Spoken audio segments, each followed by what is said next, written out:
I was gonna wonder why he's got this solution PowerPoint thing in his desktop. It's like he never signs out. Anyway, so last time I went through this solution stuff. I need to finish going through some of the stuff in the notes on the slides, and then I'll do the paper, because there's a couple of things that I need to go through. So I went through the different ways to get the entropy expression, like the ideal entropy expression, which is this guy. Right, so it's basically that thing you should kind of commit to memory, and when you see it in a paper, that should be your warm, fuzzy point. You know, like that times temperature is a free energy for an ideal mixture. Then you're going to add in an entropy, an enthalpy, and ideal solution, and then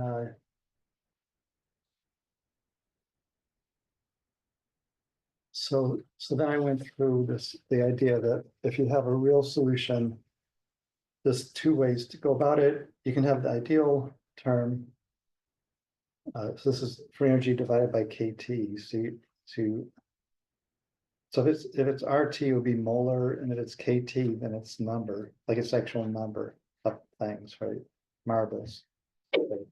Right. So the K is for so if it's R, it means you're talking about molar, like molar things. So anyway, and then so you can add in a binary interaction. So the 1 and 2 interact with each other, and there's an average interaction energy A12. I'll give you an expression for that after. So that's one way to do it. Another way to do it is to say, I want to just keep this ideal expression, and I'm just going to substitute in an activity for the mole fraction. So the activity could be larger than the mole fraction, or it could be smaller. If it's larger, it's because you have a repulsive interaction between the two components, and it's smaller, it's because you have an attractive interaction between the two. So then, so if you want to just talk about how it compares to X, and you just keep X and just have a modifier for X, it could be larger or smaller than 1. Right, so you get a larger concentration or smaller concentration. That's called the activity coefficient. So activity replaces concentration, and activity coefficient is the unitless number that's like a fraction of the concentration that's active. It gives you the activity coefficient. And then equivalently, you have the fugacity replacing pressure for mixtures. And then there's a fugacity coefficient that would modify. So Raoult's law would be that like you have a mixture of two things, and the partial pressure of one of the things is a mole fraction of that component times the total pressure. And then if you use a real, that's for an ideal mixture. And for a real mixture, you use a fugacity instead of the mole fraction, just like you use activity here. And then like you have an activity coefficient, there's a fugacity coefficient. That's how you would modify the mole fraction in the gas, which is usually Y instead of X, to get the fugacity. Fugacity would be like fugacity coefficient times mole fraction in the gas.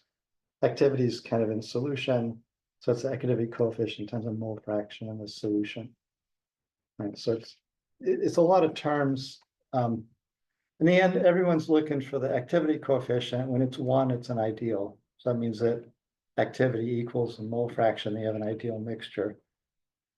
And then if it's bigger than 1, it's a bad thing. It's not mixing well. And if it's smaller than 1, it's a good thing. It means it likes to mix. Like water and ethanol would have a smaller than 1 activity coefficient. That would mean that they mix better. This becomes like a measure of. So an activity coefficient is going to be a function of the composition too. So it's not a fixed value. It's like a floating value. So it becomes like anyway. So there's a relationship between this binary interaction term, which is either called the Hildebrandt coefficient, the Margulis coefficient, or the chi parameter for polymers. For polymers, because the number of moles isn't a good measure of it, because if it's a solvent, it's a small size, and if it's polymer, it's a huge size. So the volume fraction becomes more important than the mole fraction. So you substitute for X, the volume fraction And then this becomes a volume fraction of the component one, component two, and instead of A12, you use chi. It's the same, basically the same meaning, though. This is an average energy of interaction per KT per unit volume. So anyway, so that's a lot, but basically you have to kind of, you should have already heard that before, and if you haven't, you have to sort it out somehow, right? That's the idea. Then the relationship between this Margulis or Hildebrandt coefficient and this activity coefficient. So there's a direct relationship because there's an equation, like they're expressing the same enthalpic interaction. So somehow they should be related, and they're directly related. Like the component one's log of the component one's activity coefficient is the square of the component two mole fraction times the Margulis or the Hildebrandt coefficient for binary interactions. And the same for two. So you mix and match for the one activity, use a two composition, and for the two activity, use a one composition. There's a log ratio. Because the free energy is going to be ln of the mole fraction. So it's xi ln activity, and activity is xi gamma I. So if you take the ideal part, which would be xi ln xi out, then you just have ln gamma I left. This xi ln gamma I gives you the, and this free energy, excess free energy is directly A1 times x1, x2 times RT. So you end up with log equals that. So that's why it's log equals this. Right. So this works out how to get those equations, which you need to use derivatives to get it, but basically that seems to be true. Also, if you, like, say you plug in this, that expression, I mean, you can plug in that expression here, for ln gamma 1, plug in ax2 squared into that equation, then you get this expression from it. So it works also to just plug it in, it'll work. But if you want to get that expression from this expression, the only way to get it is through this derivative approach. Right, so that's used in the paper, like this expression is used in the paper. The activity coefficient is used in the paper. Instead of getting A, they're talking about polymers, so they get this chi parameter, whatever that was. They have it here. So this chi parameter they get, but basically if you swap out volume fraction for mole fraction, then you get the chi parameter instead of this Margulis or Hildebrandt coefficient. So it's a lot of stuff. All right, so this is just, I showed this last time, like there's this excess part and the actual mixing part. So one thing about these equations is they're symmetric. So I can swap 1 and 2 and I get the same expression. I can have x2 ln x2, x1 ln x1, x2 x1, a21. It's the same expression, right? So that means it's symmetric about composition. It means if you plot out the free energy that you get from that calculation, or that was, I just showed it. Sorry. Here, so it's going to be symmetric about 50%. It's going to be like a U shape about 50%. It should be totally symmetric. Right. So if you get asymmetry, like in this case for iron nickel, then you need to do something else to get asymmetry. So in this paper, you're only dealing with symmetric phase diagrams. But in reality, it could be that nickel likes iron more than iron likes nickel. In that case, it would be a skewed relationship. In other words, a small amount of iron and nickel would be more favorable than a small amount of nickel and iron. And then it would shift this phase diagram, the free energy curve, to one side or the other. Right. So anyway, then so if you want, so this is kind of plots of iron, nickel, the activity. So this is plotting the activity. So mole fraction times the activity coefficient. So activity, which goes from 1. So when the activity is 1 and you're at 100%, so if you're at iron, and this is nickel down here, so 0 nickel, you're at 1 iron. And then the activity goes to 1 because there's no nickel in there, so it has to be 1. So the activity has to be 1 when you get to pure iron. And similarly, the activity has to be 1 when you go to pure nickel. Right. So if you're in the, so this would be dilute, this would be dilute iron on this end. So if you take the iron curve, also, so these things should go to a slope of 0 when they get near the 1, like the minor component, when it gets fully diluted, this thing should go to 0 slope. So you have, and if you extrapolate back, so if you say you take the iron activity and you go to almost pure nickel, so there's no iron, then this is linear in this small region where you're really dilute, and you can extrapolate that and get this infinite dilution iron activity coefficient. So that's how you get, so that's one of the 2 numbers. There's kind of 2 numbers that you're going to get out of the, like you're going to get a function. You want to plot the activity coefficient. Let's see. This is like a plot of the activity coefficient, and it's going to be when you get to pure component like this silicon. This is silicon and germanium. So when you get to pure silicon, the activity coefficient goes to 1 because the activity is a composition, and they're both 1. So everything's 1 when you get to pure. So it has to be 1 there, and the derivative of that has to go to 0 at that point. And the same for the germanium, the other component, it's going to go to 1 and 0% germanium, and the slope is 0. And then the intercept of it is going to be this infinite dilution silicon when you get to 0% silicon. So in other words, if you want to write a function for this activity coefficient, you need to know that infinite dilution number. And then you know it's going to go to 1 at the other end. Then you have a function that's going to describe it all the way through.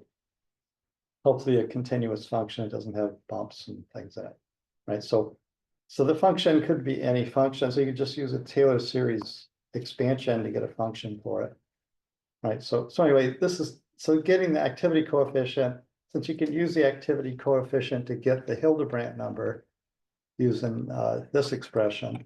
So if I have the activity coefficient, then I can get this Hildebrandt mixing or Margulis mixing coefficient. Then I can break the whole phase diagram because I know the other part's the ideal mixing term, the x ln x term. So I have x ln x plus this thing, then I can predict the whole phase diagram if I have the gammas.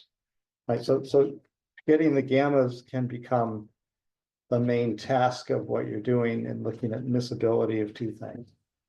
Plotting out gamma versus the composition. And if you want to have a function that does the gamma, then you want this infinite dilution number. And then also, you know, it goes to 1 at the other end. And then you have a function that's like a bunch of derivatives. It'll be like a Taylor series of derivatives of the, just the Taylor series derivatives. So you have the infinite dilution number. Since free energy is going to be log of that, so you're going to deal with the log of the activity coefficient. And that's like the infinite dilution is the first number. That's going to be the limit here. And as you go out, then it's the first derivative times composition. Second derivative times composition by 1/2. That's a Taylor series. It's basically that expression as many terms as you want to describe the shape of the curve. All right, so that's kind of the idea behind just an empirical modeling of activity coefficient, which some people do. Like if you get into this situation, and this is one outlet for it. The book goes through like how you model things, like in other words, if you have a feature that's symmetric, right, then you have to have that you can know what symmetric means. Like the phase diagram is symmetric from this Hildebrandt equation. It means you have to be able to swap A and B, and then you get the same answer if it's symmetric, right? So an expression like this, like XA minus XB and XA XB, if you swap A and B, it doesn't matter as long as the I powers are even powers here. And then this would be for an asymmetric feature. You just do a Taylor series expansion of the thing. So the activity coefficient is asymmetric. In other words, it doesn't go about 50. It's not the same on the 2 sides. So you would use this kind of Taylor series expansion to talk about it. But if you wanted to model the free energy curve, which is symmetric, you'd use an expression like that. So he mentions this in the book. I think it's just so you kind of get used to the idea of how you model different things, you know. But in this case, they're using the Taylor series, which is the first case of this thing. Right, so is that business? Then there's this business of Henry's law versus Raoult's law. Raoult's law is the ideal mixture. So you have the pressure, vapor pressure is going to be the pressure times the mole fraction. That's just ideal mixing. And Henry's law is for dilute systems, and it's going to be this Henry's law constant that you basically look up. And it's kind of related to this infinite dilution number. So because the infinite dilution number is basically go to infinite dilution, then extrapolate back, and you get that first term, just kind of related to this Henry's law constant thing. So you run into Henry's law if you're dealing with things like pollution, where you have small amounts of material. You want to know the vapor pressure of PCBs and waters and like that. And you're going to, like environmental people, we use Henry's law. And then Raoult's law you use kind of as a general rule when you have nothing better to do. And then if you need a real system, then you use fugacity. So you substitute pressure for fugacity. And then fugacity, again, will have some kind of functionality similar to the activity coefficient. I mean, to the activity. So the fugacity coefficient will behave like the activity coefficient. And it's for vapor pressure problems. So anyway, so that said, what else is in here that you need to know? Like solutions. This is just showing kind of, this is from the book. So he kind of goes through how you do this Taylor series expansion, and he shows a little bit of the details of it for this tin, for this thallium, what is it? Thallium mercury. The thallium's a weird thing. It's what they use it as a poison. They poison this guy. The Russians poisoned a guy in England once with it. It was in the news, you know, but it's also like rat poison. Anyway, it's a metal and it mixes with mercury. So he puts that in here. I'm not sure where they would use thallium, mercury. Both are toxic metals. So someplace they use that, but it's kind of an odd thing to study, you know, that two kind of pretty toxic metals. The thallium's super toxic and the mercury is toxic. Anyway, so what do you do with this? So I just want to kind of show briefly, and I'll show in the next sections like phase diagrams, but I think it's important to show at this point, like it gave you this expression, which is the Hildebrandt, or it could be the Margulis expression for free energy. Okay, so you have the mixing gives free energy, so constant pressure, atmospheric pressure. And then you have this expression, which you should be happy with, the X ln X term. That's the entropy of ideal mixing. And this is the non-ideal part that the one thing likes the other or doesn't like the other, right? So, and again, that thing's going to be symmetric. So in this term's negative because ln is something smaller than 1 is negative, always. And X is always smaller than 1. So the ideal mixing term is always negative. That means you're reducing the free energy. So that's a good thing. Like the goal of free energy is to reduce it, right? So basically, this term being negative means you're going to have a good situation. It's going to drive the mixing of things. So marbles would naturally mix if they're driven by KT shaking. They could put marbles in a cube and put it on a shaker table, they will mix, right? That's the idea. So because this thing is always negative, so it always is going to the lowest free energy, right? So the option to get phase separation is if the second term is positive, which means that it's non-favorable for A to mix with B. Right, and then so this term involves, so you have RT here. So if you do the free energy of mixing divided by RT, then this term ends up having a 1/T dependence, which means at high T, this thing gets smaller, and at low T, this thing gets larger. Right, so you have RT is a lead term for the entropy part of this, and the enthalpy part doesn't have temperature in it. So the temperature dependence, always when you look at things and you see a temperature dependence, that means it's entropy that's driving it, right? So the temperature dependent part is this. So normally you remove the temperature dependence by looking at the change in mixing divided by RT, because you know that's a given, it's out front.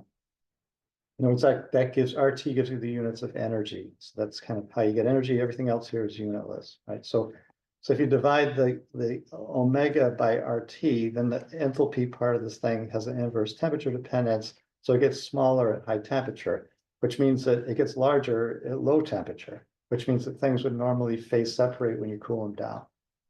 right? If you cool it down, the positive term gets bigger, eventually it gets larger than the negative ideal mixing term.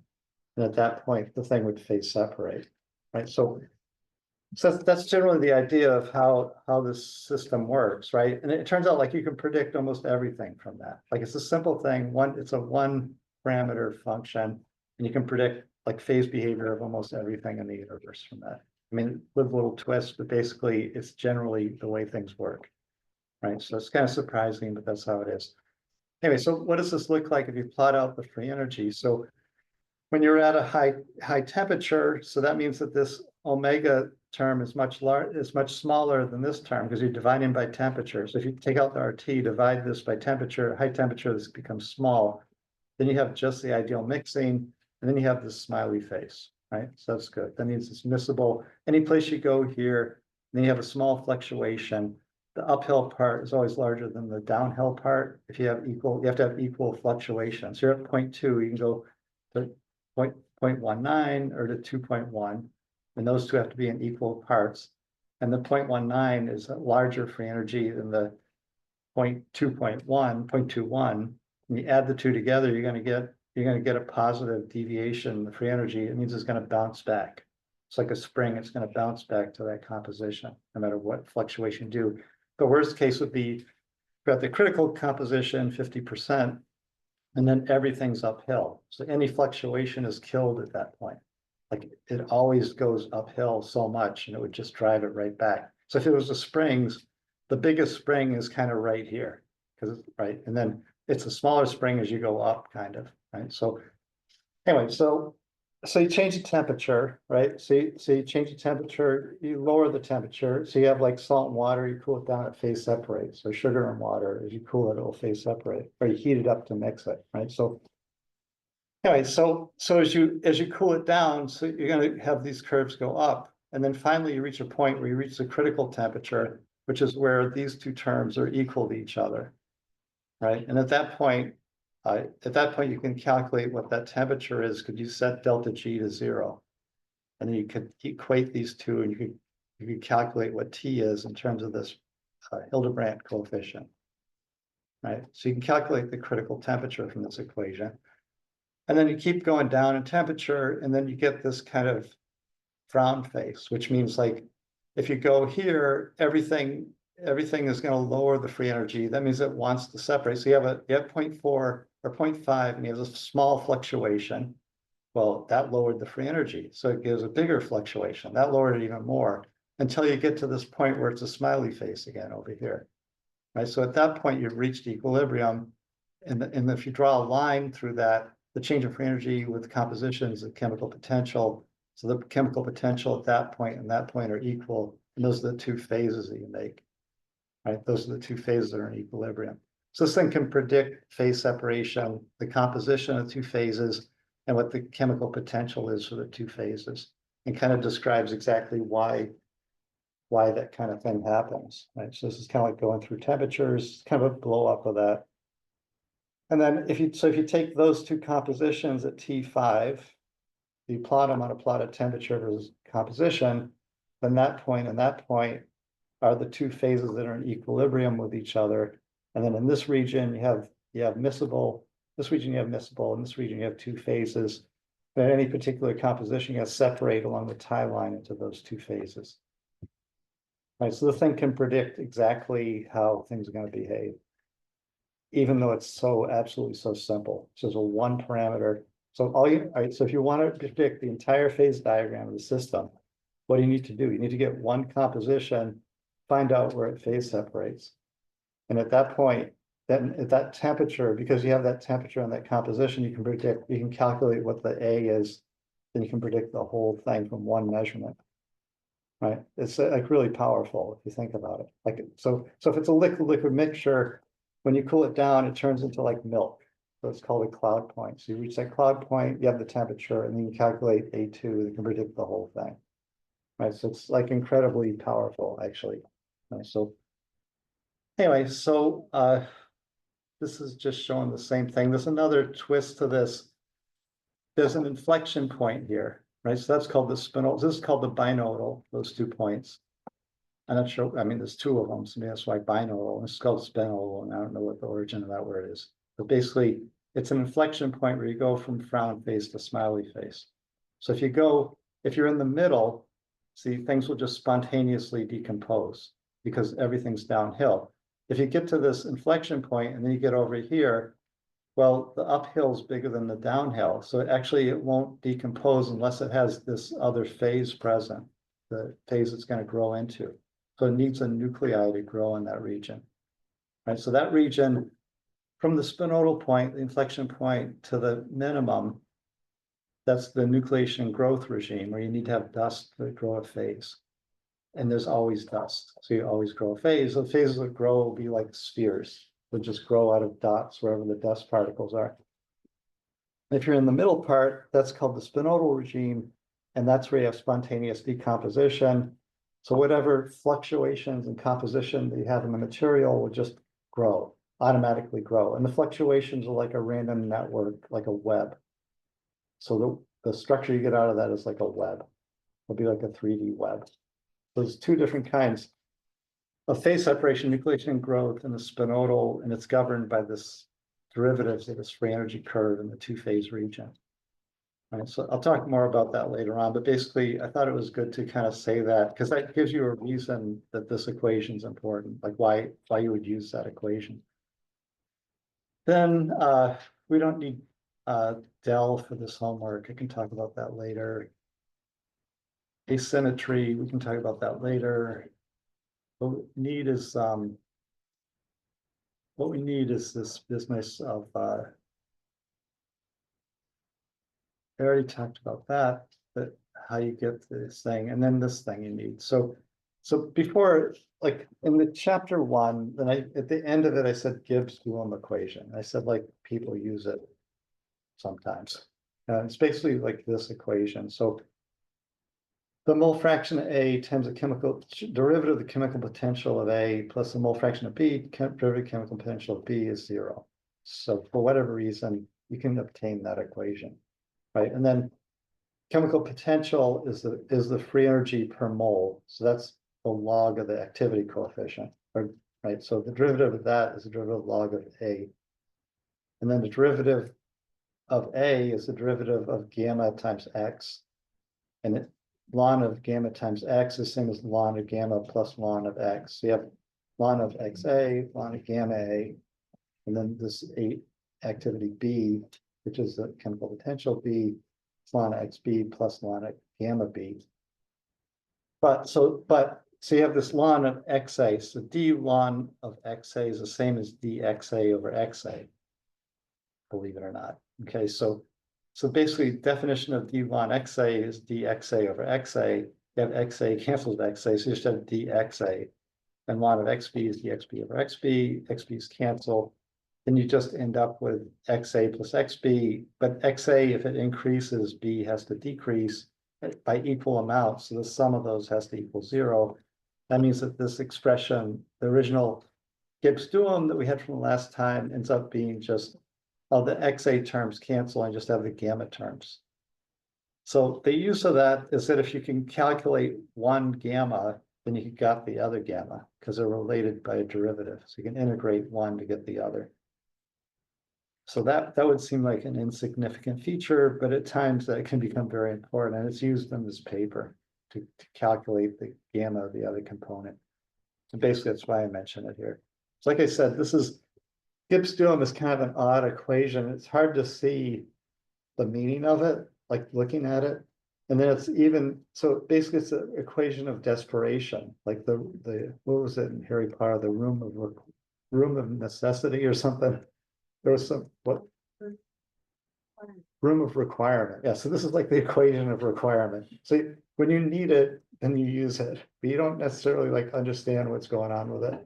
It's basically, if you have one gamma, you want to get the other, you can get it through this Gibbs-Duhem equation. And always when it's, like always when the Gibbs-Duhem is used, it's in something like this, where it seems to be really confusing and kind of magic how it's working, and then there it is, and you use it.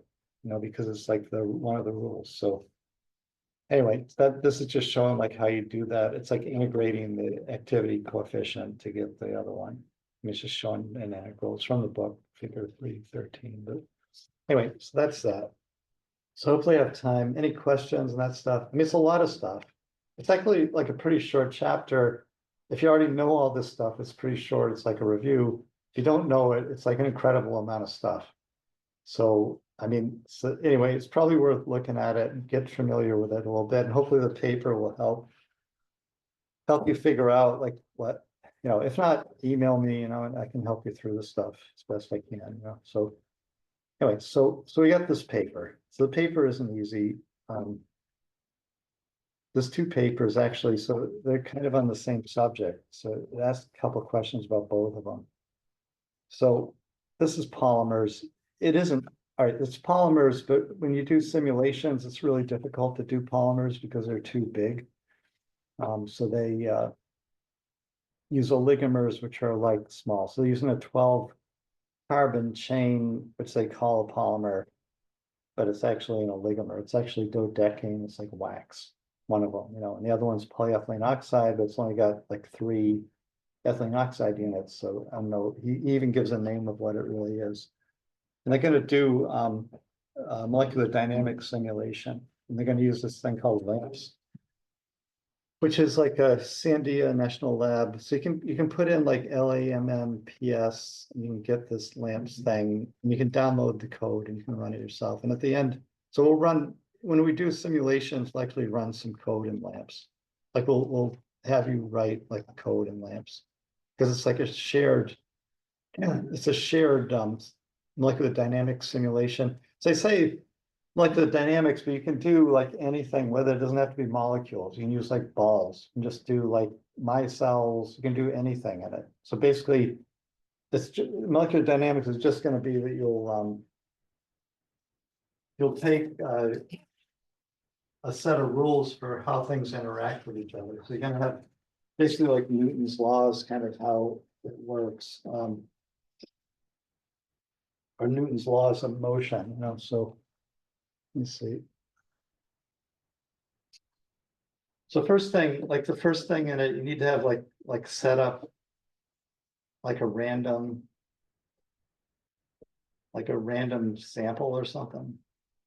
So here he's got these chains, some kind of different chains. One has oxygen, one has ethylene. And he wants to have like a box with those things in it, randomly arranged somehow, And then so each one has like X, Y, Z position, and each one of them is going to have a velocity, also in X, Y, Z, and it's going to have. So basically, from that you can get the momentum. So from the momentum, from like 1/2 mv squared summed over all of it, you get like the energy, like the free energy of the system. Right. So it's kind of a simple thing. Like it's. That's not exactly working right. The light's on. I think the light off is better. No. Oh, the light, background light off is better. Anyway, so then he's going to let's see, I shouldn't have done that, but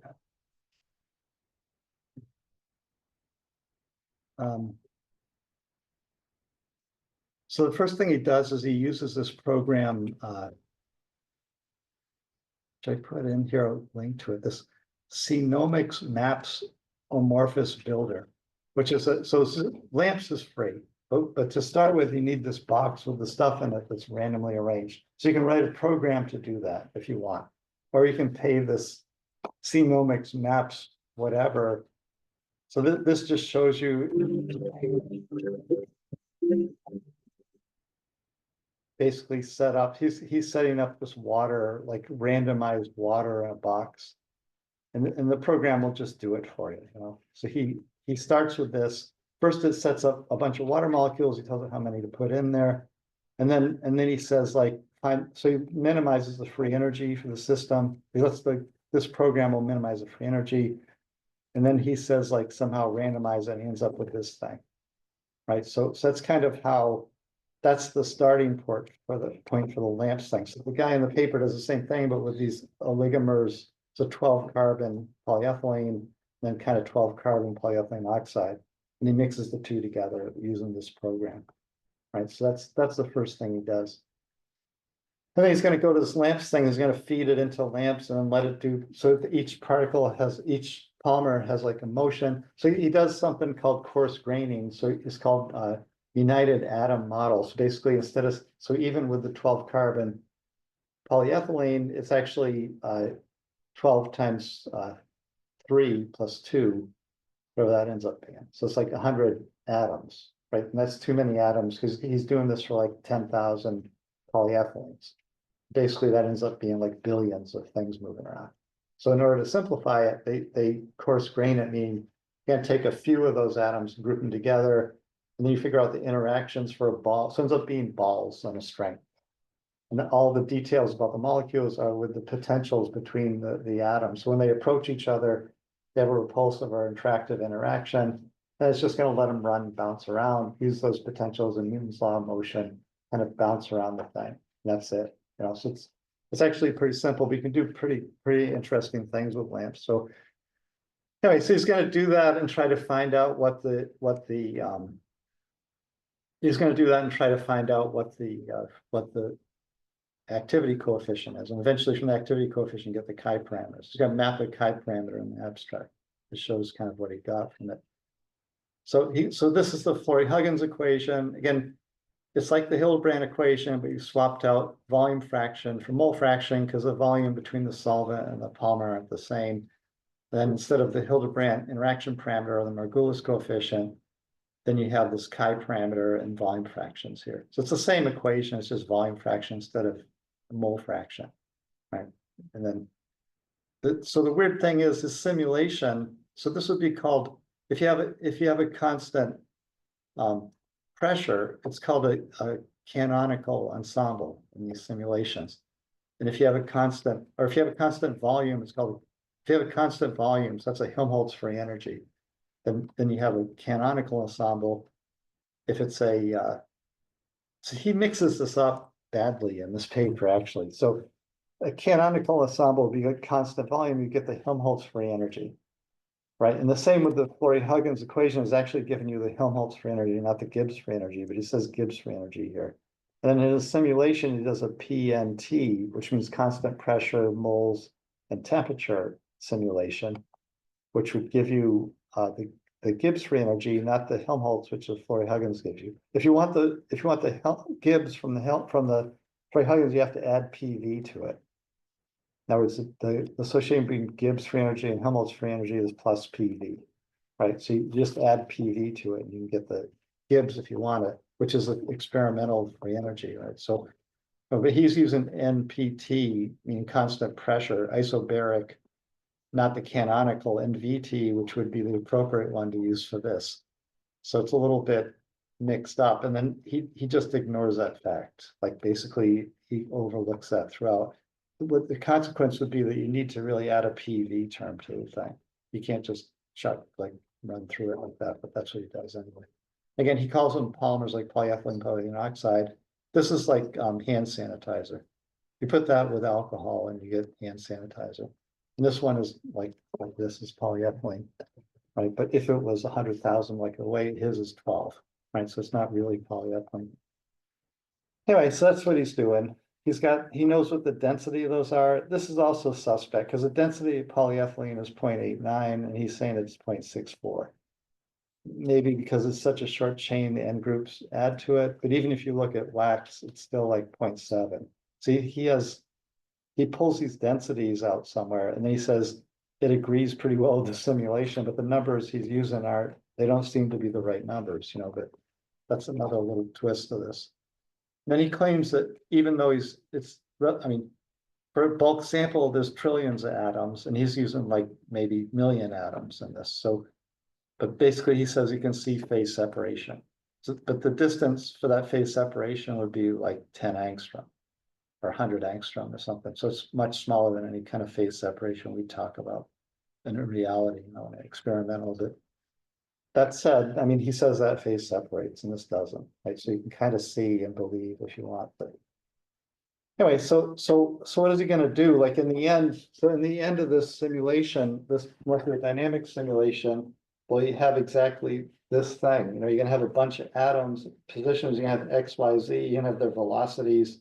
So you don't really have like the Gibbs free energy, right? So what can you do with that? Well, you can take one atom and then you can go away from it and say like, do I find another atom? Right, so what's the probability of finding another atom at some distance away? Say just R, like say it's symmetric, so it doesn't average over all the directions. So that thing's called the correlation function, G of R, right? So, and what that would look like if you plotted it, well, the atom takes up excluded volume, so you have like 0, right? This G of R would be 0. And then all of a sudden, because you've excluded some, then they pile up like right next to it. Because you've excluded from where the thing is, so they pile up. So you're going to have a peak, like a first order peak, which is like the nearest neighbors to it in a liquid, you know. And then it's going to come down and it's going to oscillate like this about a value of 1, which would be like the average density. So if you get far enough away, you reach like the density of the material. So this is actually normalized. This is that sum divided by the density of the material. So we go to 1. So this correlation function is going to look something like that. This is the hardcore distance. This is R here, right? And then this is the nearest neighbor, separation distance, whatever. And then this is the second nearest neighbors, third, fourth, whatever. So it should look something like that. So you can get that from the simulation pretty easily because it's a computer and it can calculate the statistics of this easily. Right? So it gets that. So once you get G of R, then you take G of R minus 1, so make this 0, and then integrate that. And then from that, so the attractive potential would make that thing go up, right? Impulsive potential would make it go down. So basically the integral of that G of R minus 1 gives you some number that's like the potential of interaction. In this case, you have red and you have blue. So you have polyethylene oxide. So you can have a G of R of red, G of R of blue, or G of R of blue, red.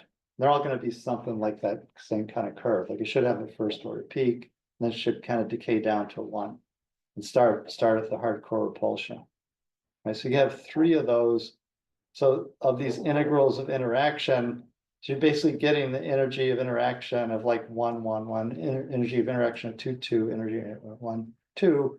Then you have like 2 times the energy of 1, 2, minus energy of 1, 1, plus energy of 2, 2, divided by 2. Then it's like, I think it's KT in this or something. There's a volume. There's like a KT. That would basically give you your Margulis coefficient, your omega, or your whatever you want to call it. Right, the thing that you're going to do a binary interaction like x1, x2, omega gives you the enthalpy of interaction. Right, so that thing. So anyway, if you can do these integrals, that's called the that approach of doing that integral thing, which is what he does in this paper, is called the KBI. So it's the Kirkwood something or other.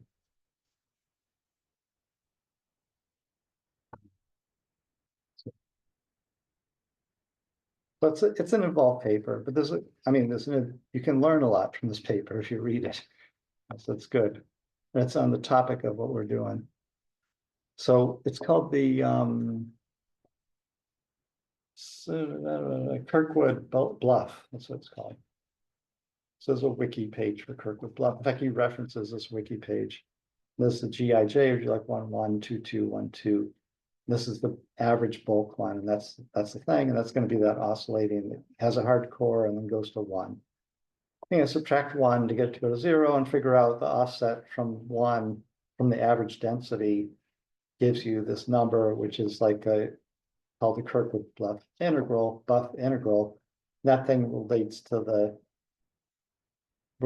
energy of the system. You get the partial molar volume, compressibility from it, osmotic pressure, which would be like basically give you the Viral coefficient, this kind of Hildebrand parameter from it. And then blah, blah, blah, blah. So basically he's gonna get the Hildebrandt from that approach. It's kind of an involved thing, right? The other option, which is the other paper, okay, so the other paper that he's comparing to is this Chen paper. Okay, so he does something completely different. He doesn't do molecular dynamics with lamps, which is the recommended method because it's already, the code is already written, so you can just get that, right? So Chen is gonna do this, my wife gave me the tax return forms to use this like scrap paper, which is kind of stupid. Anyway, these are all messed up. Let me get another piece of paper. Anyway, he's using the Monte Carlo thing, which is something different, right? So in this case, the Monte Carlo has some advantage because you don't have to do this Kirk buff thing to get the answer, right? So Monte Carlo, you're going to start with some random thing of the chains again. So maybe you're going to use that same Semitech whatever program to get the random. And then you're gonna take one of them and move it over here, right? And then of that system, so there's no velocity here. There's nothing moving around. You can't make a movie. So with the molecular dynamics, you can make a movie of the thing evolving into the structure, like phase separator or not. Or if it's micelles, you can have them make grow together into stuff. So molecular dynamics is much more fun to make movies of what's going on. The Monte Carlo, it steps like this, like you're just gonna move it over there, in a random direction. Then you got to calculate the energy of interaction between all the chains in the system. You're gonna, oh, sorry, yeah. Thanks. Yeah. All right. So then you're gonna have start with the same thing, a random arrangement. Then you just move one of them. So you have the random arrangement, and you're gonna calculate by summing all the interactions of everything in the system. You're gonna get the free energy of the system. It's gonna be the sum of all of things. And then you're gonna move one of them, right? And you're gonna calculate like the free energy 2, and you're gonna take like G1 minus G2. Did it go down? You say yes, then you accept that. Then you move another one. If G1 minus G2 goes up, then you say maybe. You don't say no. And then you flip a coin kind of. So you take some probability that you decide at the beginning, and then you take the Boltzmann probability exponential of that free energy difference by KT, which gives you a probability, the Boltzmann probability.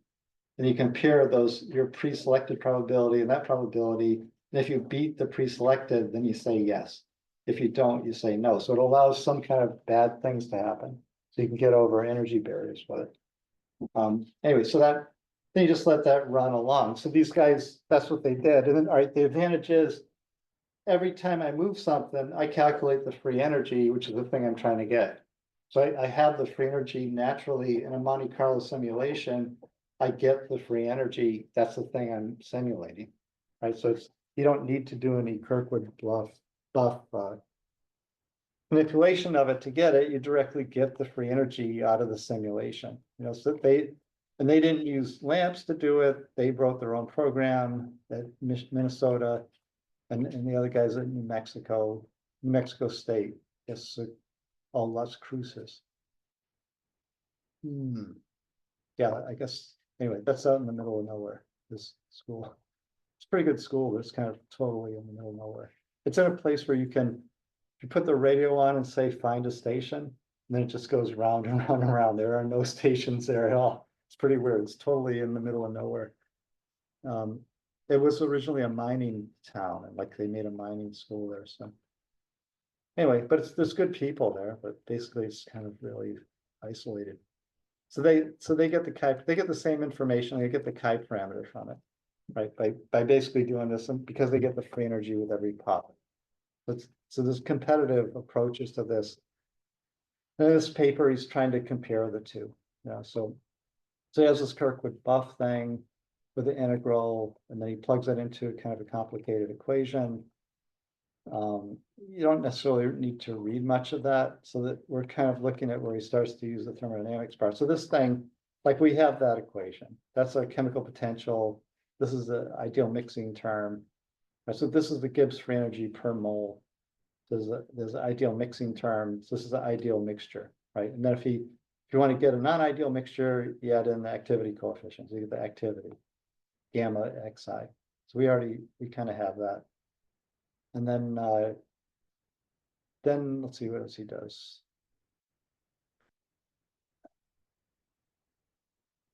he differentiates it to get that. And then he relates that to these Kirkwood buff integrals for 1,1,2,2,1,2.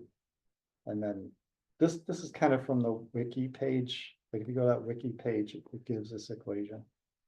And you can work through from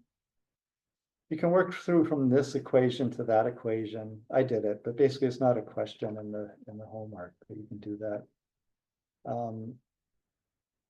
Anyway, it's just a way to get so directly from the Kirkwood buff numbers, he gets basically the activity coefficient, because once he gets this sort of the chemical potential, that's directly related to derivative of the activity. And from that he can get the activity coefficients. So and then he uses the Gibbs-Duhem equation I showed you. So I think the homework asks you to drive this from the thing is just chemical potential. Derivative of chemical potential times mole fraction sums to 0, which is what the notes are. It's the last thing in the notes. And then what else? So you can get the gammas versus composition. That's the plots he gets, and they behave like they go to 1, the slope is 0. You get the dilute, the pure component, and they go to some infinite value at the other end. Right. So that's exactly what we had. And here he's comparing his Kirkwood buff approach, Chen's Monte Carlo approach, and then there's an experimental numbers, and he says this agrees with the experiment, Chen's doesn't, right? Until he gets to the excess Gibbs, and that his is better than Chen's, but it still doesn't match the experimental. And then when he gets to the chi parameter, his matches Chen's, but it doesn't match the experimental. It's kind of like a little bit of a mixed bag in the thing, and he goes through and explains why they don't exactly match, right? So this would be like the Hildebrandt parameter versus composition, right? So normally this parameter is a constant, like it doesn't change with composition, right? So, but it always kind of changes with composition, and it shouldn't change with temperature, but it always has a temperature dependence too. So the temperature dependence they call non-combinatorial entropy. And this composition dependence, they usually argue it has something to do with the fact that you assumed a constant volume. And like the beginning of both the Hildebrandt and the Flory-Huggins, you start with a grid, and the grid's volume is fixed, no matter what temperature you're at. So basically, and he does that in this paper too. He says, oh, it's because the volume changes. So it's this like a garbage can answer to what the problem. You have some problem with it. The volume must have changed, So it's like we assumed constant volume at the start because it was a lattice simulation. So anyway, then this is just showing the components, like the enthalpy, entropy, and free energy components. So G's H minus TS. So he's got the components here. So these are larger than G because you subtract those two. It's going to be H, the red one, minus the black one to get the blue one. So that's kind of standard stuff. These are its G of R, so it isn't the squiggly thing I showed you. There is an excluded volume at the beginning. It goes to like 2.5 angstrom, which is kind of reasonable. And then there's a first order peak, right? And then it just goes flat. So there's no second order. So there's a first order correlation, that's because you excluded through the hole, and all the stuff you excluded piles up at the edge. You get a peak. That's a first order interaction peak. Then normally you'd have a secondary response to that. Like you piled them up here, so there'd be another kind of exclusion and then another peak because you excluded from the first order peak. But he doesn't see that in these. And also the 1,2 and 2,2 kind of match that up pretty well. And then the 1,2 doesn't have any peak at all. So there's no exclusion of 2's from 1 that leads to there is an exclusion because it goes to 0, but there's no first order peak to it, right? So that's one thing that's kind of weird. And in other words, where you would have the excluded via 1, the thing that's next to it is another 1, it isn't a 2. And if you have a 2, the thing next to it isn't another 1, it's another 2. So that means they're kind of repulsive from each other, I guess. But the other thing that he finds fascinating, and also is in Chen's paper too, but Chen doesn't mention it. But Chen can also get a correlation function, but he doesn't use it to get the Kirkwood-Buff thing. So Chen somewhere in here also has a correlation function. And he also has peaks in it like that, weird peaks. I guess it's up here. It's this correlation function. That's mass fraction here. So Chen, you can see like he's got a lot of peaks. Like he's got some weird things going on, but he doesn't. Maybe he has some cartoons that might whatever. But basically, he never discusses that. This guy decides that that's an important feature, right? So he goes and figures out that the chains. So this is like a 1-1. So I think it's polyethylene, or PEO. And this is polyethylene, 2,2, I think. So the 2,2s have like two kinds of interactions. This is how polyethylene interacts with polyethylene in the context of this blend, right? And he's saying there's two kinds of interactions. Well, he looks at this curve, he says, no, it's not first order, second order. It's like two kinds of interaction. And he says, well, how could that be? And then he draws a cartoon. He says, well, they could be lined up parallel or they could be lined up kind of perpendicular, right? And then this would be further apart than that one. So the parallel one would be the first peak and the perpendicular one would be the second peak. And it's smoothed out because there's some kind of variation in that thing. Right. And then, so how would you, so he's got, remember, he has all these molecules in a box. So he has them fixed in space and he has an XYZ of every atom in the molecule. So he can analyze this any way he wants. That's the advantage of simulation. So once you do the simulation, you can use the same data and reanalyze it different ways. Like your same result, after you've done the simulation, you get different information from it. You know, so there's a huge amount of information in it. One thing is like, oh, well, can I calculate like how many are parallel and how many are perpendicular? So you do that with this Hermann's orientation function. So he takes like the end-to-end vector of a chain, so like here to there, draw a line, and then say of another chain, then those two vectors have an angle between them, this angle theta. And if I calculate the average of the square of the cosine of those angles, then I can get this thing called an orientation function, which is 0 if they're random, and it's 1 if they're parallel, and it's minus 1/2 if they're perpendicular from each other. Right. So basically the cosine would be, if cosine 0, you get minus 1/2. So cosine at 90 degrees goes to 0. And if it perfectly aligned, the angle's 0, so the cosine of 0 is 1. So it'd be 3 minus 1 over 2 gives you 1. And then the other one is 1/3 for random. You end up with 0 for it. So anyway, so this guy seems, this is like the standard way to talk about how things are oriented with each other. Right. So because he has all the molecules, he can calculate that on average, and he finds out. I think there's a plot of this somewhere. Oh, he finds out S is 1.11, which means some of them are parallel, some are not parallel, which kind of agrees with this cartoon. Right, so that's kind of the story with this thing. And then he can kind of does some conclusion, but it's not interesting. I mean, anyway, it's dealing with all the things we're talking about for this chapter. Right, so it's good to have something that's kind of the same. And then, so anyway, the questions here, and it kind of introduces you to this LAMPS idea, the molecular dynamics simulations, and it also mentions in Monte Carlo, which is the other option, more or less. And then a couple other things. So if you read through it, it's kind of worth reading through and figuring it out as good as you can. So let's see what the questions are here. Yeah. So molecular dynamics, Kirkwood-Buff integrals.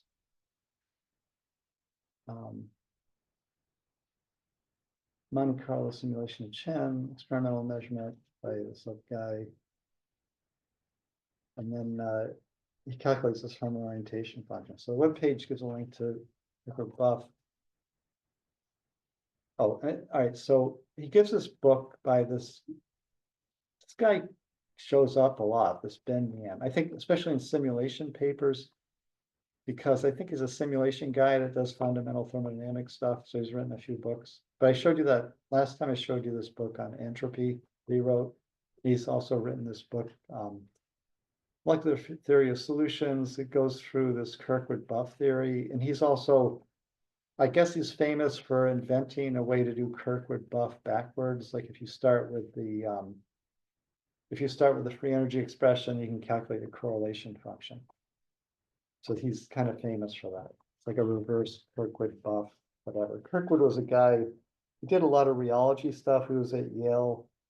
Like there's a Kirkwood, the Kirkwood theory for something or other, rheology, so anyways, he was kind of a famous guy. And then I don't know who Buff is, but basically Kirkwood's a famous guy of the two, I think, but that was in the 1940s or something like that, like a long time ago. And this Neom guy is kind of now, pretty much now. Maybe he's half dead, but basically he's pretty much living somewhere, basically in Israel. But then explain the binary correlation function. So that's the idea. You have two. You're going to take one object and say, like, you're going to go a distance out from it, and then what's the probability of seeing either the same object or the other object? So if you have a two-component system, there's three correlation functions, AA, BB, and AB, right? And it's going to be like first order, second order interactions, and you have to. So actually, it ends up being a double. So if you see this, it's going to be a double sum, right? Because you're going to have like I and J, sum of the probability of finding the thing, right? So because you're going to have a bunch of I's and a bunch of J's.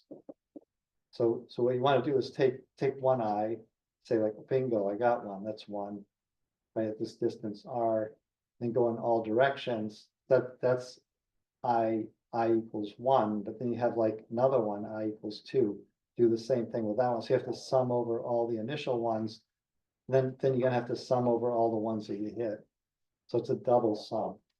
So to do this, it's gonna be divided by the average density, right? So basically it's kind of like 1 or 0 if you find it, and then you're gonna find the average value of that, right? So it's gonna, and because you have a hard core at the middle, it's gonna have a hard core repulsion. So it starts out at 0. And then on average, it's gonna, when you get far enough away, you just have the density, it's density over density, you get 1. And in between, you're going to see that shell, then there'll be a depletion, and then another shell, and it should be something like that.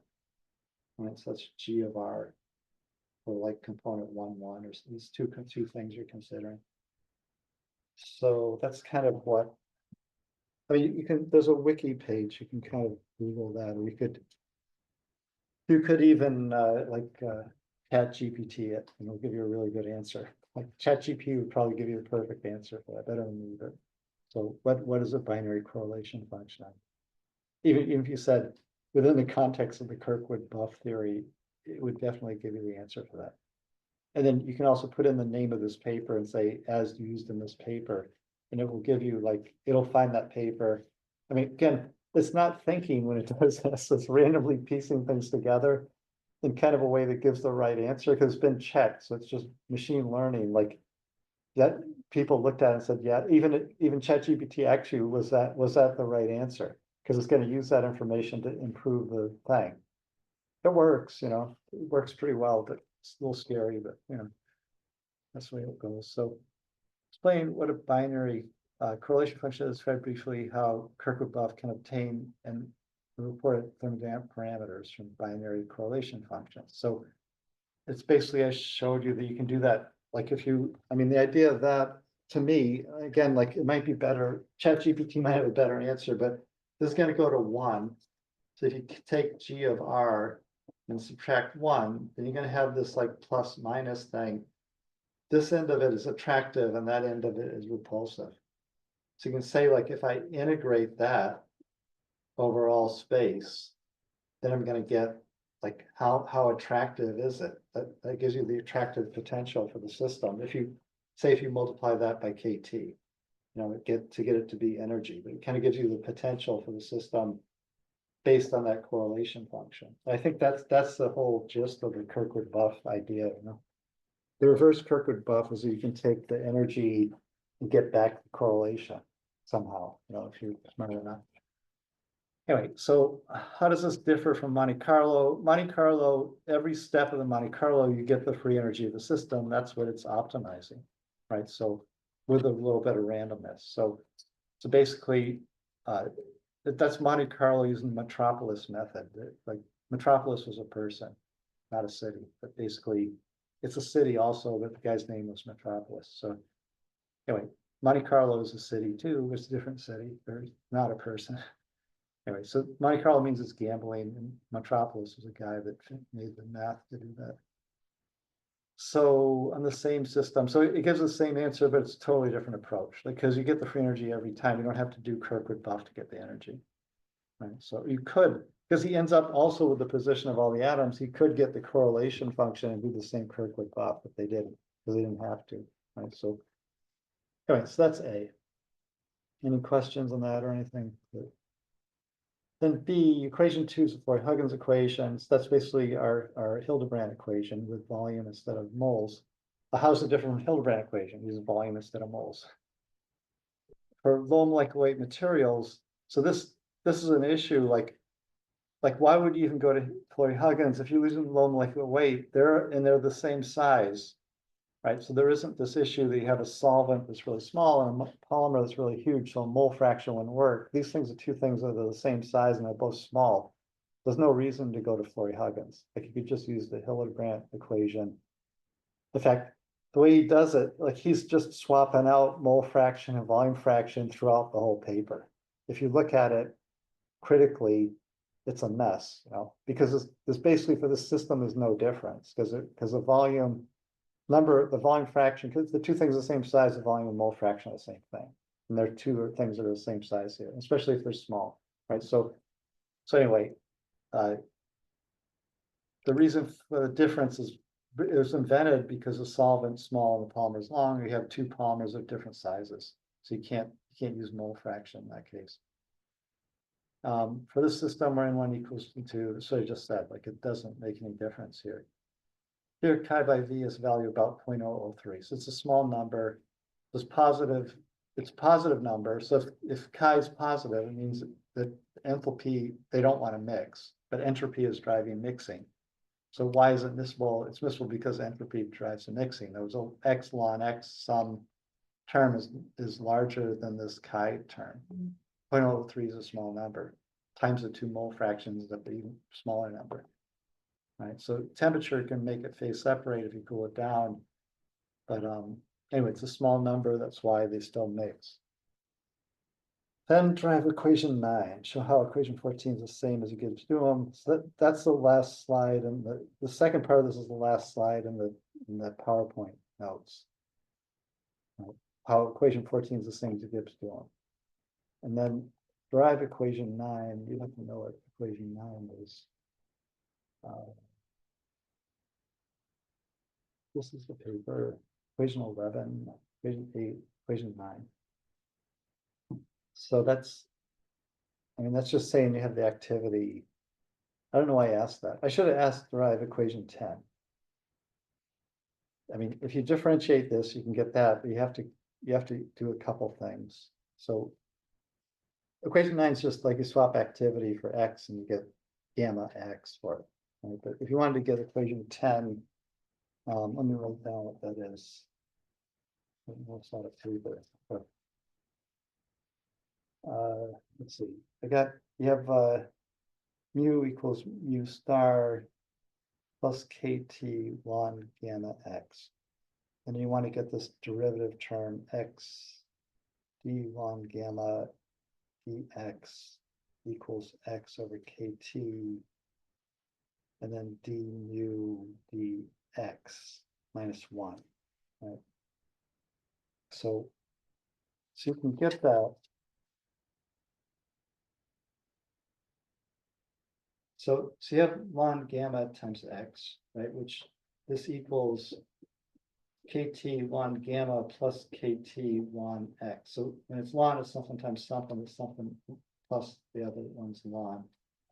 Mu star equals mu, right? And if you take want to get d mu dx, So d mu dx, and then d mu star dx, that one's 0, because this mu star is a fixed number. That's the, like you could use either the Henryan or the Raoultian mu for that, right? So you can, this is just the standard state, and that doesn't change. That's a fixed ground state.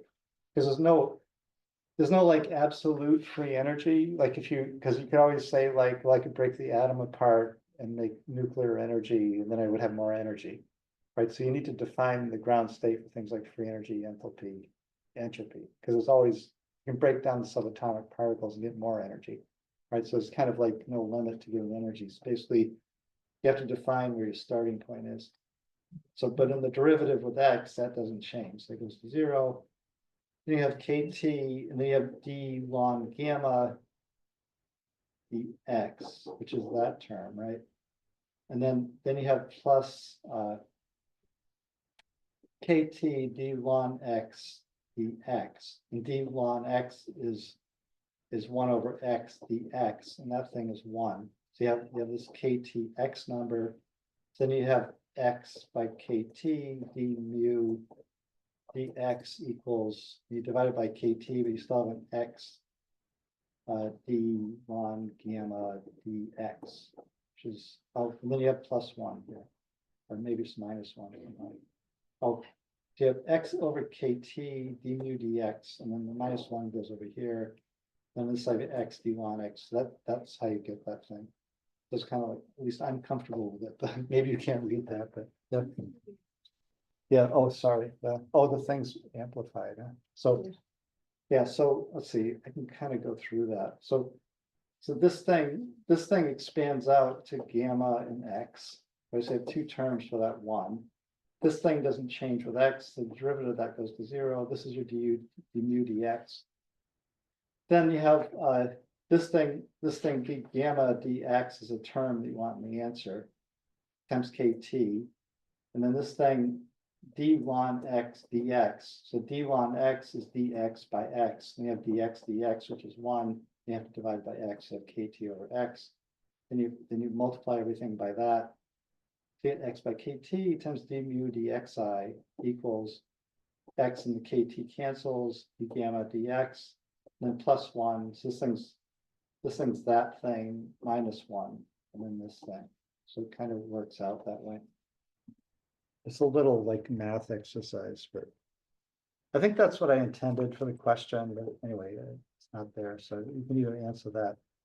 If you do that, I'll probably give you extra points if no one else does it. But that way, that's a chance to get some extra points if you want it. Explain the 3 parts of the following statement. Okay, so see, we're out of time kind of, but for infinite dilution, the excess components activity coefficient converges to unity. So that's from the notes, right? The activity coefficient goes to 1 when you get pure component, and that means gamma also goes to 1. For all other compositions, gamma 1 have a value greater than unity. That means it's immiscible. If it's less than 1, it has to be positive, but if it's less than 1, it will be that they mix. And then behavior, so it's just kind of restate what he says based on whatever the notes say. It's what is in the notes. It's just asking you to kind of explain it in your own words. This will constantly result in a positive Gibbs free energy. So if you have gamma bigger than 1, it's a positive excess Gibbs, meaning that they don't want to mix enthalpically. Gamma smaller than 1 means that they want to mix enthalpically. Gibbs, the excess Gibbs would be negative at that point, because ln of a number smaller than 1 is a negative number. Like ln of a fraction is a negative number, so the Gibbs free energy is kt times ln of the gamma. It kind of all mathematically works out. It's a little confusing until you. So this is a good paragraph to kind of figure out how gamma relates to G and everything. You know? And then the equation 22 is that orientation function with there's a couple of papers. This Hermann's orientation, the John polynomial. I think 2 of these are the same paper. Like Prudhomme is the same as something, and then those 2 are the same. Prudhomme and this are the same paper. And then this thing, this thing's a long thing, and down at the end, they talk about the orientation function, I think, like here. Like orientation's 1 for, and -1/2 for perpendicular, and 0 if it's random. That's basically the theme of it. So it's this, that's the Herman's orientation, that's the same expression. So the thing's used over and over again. So it's kind of useful to see it, and he uses it in his paper. So it's, anyway, so that's about it. Any questions, anything on this stuff? So email me if you can't, I mean, this should be pretty challenging, I guess, and then if you have problems, just email me, and I can help you with it. So just try to, don't get stuck and like totally stuck, just say like what's going on, or anything, any question you can say. All right, so hopefully it'll be okay. All right, let's quit. I'm over time anyway, but